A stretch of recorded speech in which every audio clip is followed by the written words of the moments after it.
This is one of a kind custom model Stanley in a green livery, all painted and serviced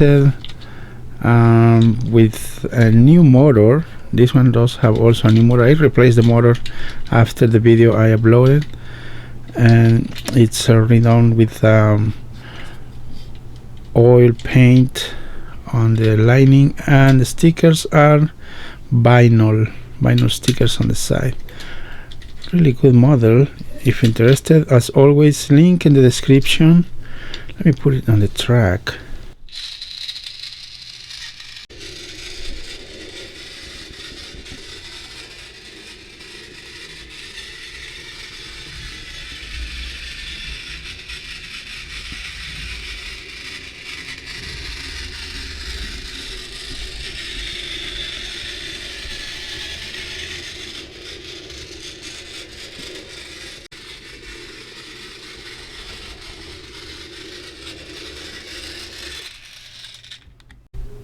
Really good model, also for sale. Really shiny, actually. It's really glossy paint, really nice.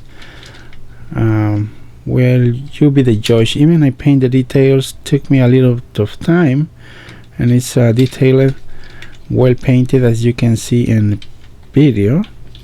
So this one also available for sale.